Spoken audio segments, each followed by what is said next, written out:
The United States rollout of the coronavirus vaccine has been anything but smooth.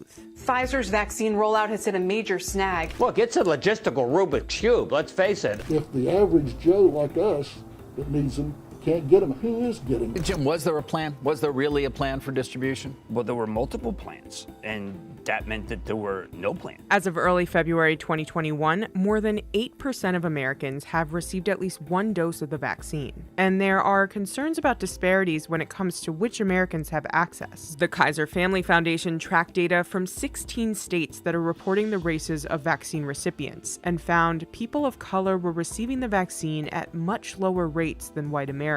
This is especially concerning since non-white Americans are at higher risk for contracting the virus. The U.S. is still ahead of most European countries when it comes to its rollout, but experts say the process has been moving too slowly. In comparison, Israel's COVID vaccine rollout has been the fastest in the world. As of early February 2021, more than 35% of its population has been vaccinated. Unlike the U.S., Israel established a national vaccination registry, which makes record-keeping a lot easier. Israel, though, is facing growing criticism for excluding Palestinians from its vaccination efforts. The United States took a more decentralized approach to its rollout, which has left states to develop distribution plans on their own, and it's causing some problems. Here's what went wrong with the U.S. coronavirus vaccine rollout, and how a new White House plans to turn things around.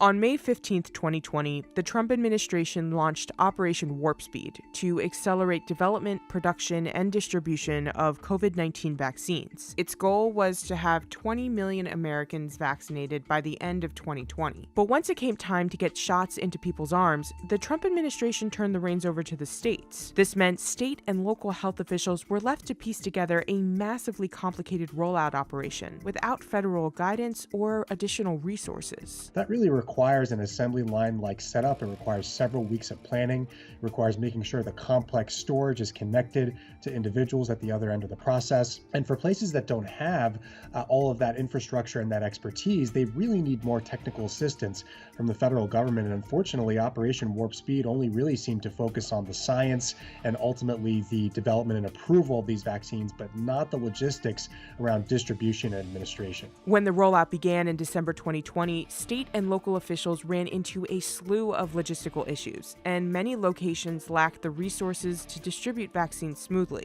In many states, they have just hacked away at local public health budgets to the point where people are using fax machines and Windows 98 to try and communicate and to log their data. The rollout also began over the holiday season, which led to more complications, especially surrounding limited staffing. The growing pains led to some high-profile mistakes. In December 2020, 42 people in West Virginia were accidentally given a monoclonal antibody treatment for coronavirus rather than the vaccine, a mistake that the West Virginia National Guard, the organization leading the state's rollout, called a, quote, breakdown in the process. Many state and local leaders now say that their distribution operations have gotten more efficient since the rollout began. In fact, West Virginia has become one of the leading states in the country when it comes to vaccinations. Even though states have begun ironing out logistical issues, they are still facing another big problem.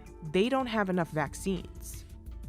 The biggest challenge we face right now here is supply of the vaccine. We just can't get it. There's no question we have an enormous supply-demand imbalance. 23,000 people couldn't get a vaccination because the supply didn't arrive. If you take the calculation of what the county is getting each week and you just look at the number of healthcare workers and seniors, we won't get through them till June. The issues surrounding vaccine supplies started a few weeks into the rollout when state officials said the federal government unexpectedly slashed the number of Pfizer vaccine doses the White House had told them to expect. The Department of Health and Human Services said states had confused the initial numbers the government had provided them with the actual allotment the states were going to receive. HHS said the initial numbers were meant for planning purposes only and were not exact figures. This forced states to scramble and come up with new plans. On January 12, 2021, the CDC expanded its COVID vaccine guidelines, suggesting states allow everyone 65 years and older to receive a vaccine. As a result, more than half of states expanded eligibility, increasing demand while still having incredibly limited supply. The Trump administration then said it would release all of the vaccine doses the government had been holding in reserve,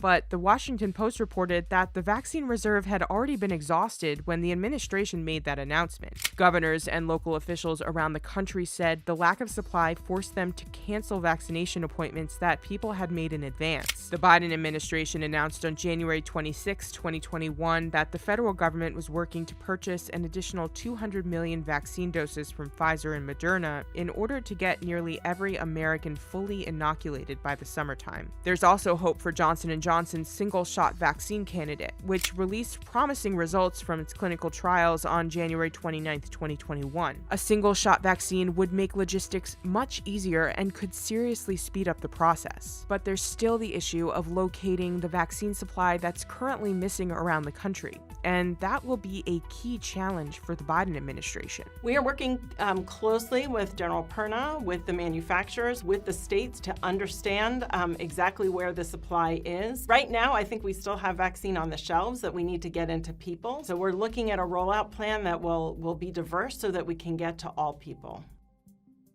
Another big hurdle to mass vaccination is persuading hesitant Americans to take the vaccine. A survey by the Kaiser Family Foundation found that about a quarter of Americans either don't want to get vaccinated or remain on the fence about it. The survey also found that Republicans and Black Americans were among the most hesitant groups. The sentiment is not just in the US. More than 35% of people in France and Poland say they don't plan to get the vaccine once it becomes available, according to a YouGov study published in January 2021. Most of those polled said the main reason they won't take the vaccine is because they wanted to wait to see if it's safe. I think once we get to 100 million, maybe 120 million vaccines, the demand's going to get soft. This year, 120 million people got vaccinated for flu adults. It was an all-time record. Those were people who were worried about getting COVID, going out and getting flu vaccines. That may be the universe of people who really have significant demand for a COVID vaccine. And so I think we need to also, as we do this, work on the demand side of this equation. We can't lose sight of that and just take for granted that everyone wants this vaccine. Vaccine hesitancy is less of an issue at the beginning of a process compared to the setback in the lack of infrastructure and the supply chain. But there have already been signs people are unsure about getting the vaccine. Ohio Governor Mike DeWine said about 60% of nursing home workers in his state have declined to be vaccinated. He said this was especially concerning considering it would make high-risk elderly Americans more susceptible to contracting the virus. Vaccine hesitancy comes in numerous different flavors, I will say. Some people really just need it to be convenient. Some people need to have permission to take the time to get the vaccine or enough leeway to be able to take the day off if they're feeling unwell the next day. Some of it is they just kind of want to see how it's going to go. Some of it is education and what is it that what is it that they're hesitant about? What is the science that they need to understand? And we need to bring that science to them by their trusted people. But the vaccine rollout in the United States has been a dismal failure thus far. Just before he was sworn into office, President Joe Biden announced the administration's national strategy to combat the pandemic. He set a target of administering 100 million doses within the first 100 days of his presidency and hopes to institute a $20 billion national vaccination program to help accomplish it. Biden says he will deploy FEMA and the National Guard to work with state and local officials to build mass vaccination clinics across the country, as well as deploy mobile units to rural and underserved areas. He also says he plans to make the vaccine available free of charge regardless of a person's immigration status and help strengthen data systems and transparency surrounding the vaccination process. Experts are hopeful that the slow initial rollout could be turned around once the systems and supply confusion are sorted out. Massive deployment like this often goes through a phase where we learn the mistakes, learn how to make the operations work. And it's very common in massive deployments to have this sort of period where things look relatively flat, you get very concerned, and then it takes off because if you have multiple sites, when one site figures it out, a lot of others are doing it at the same time.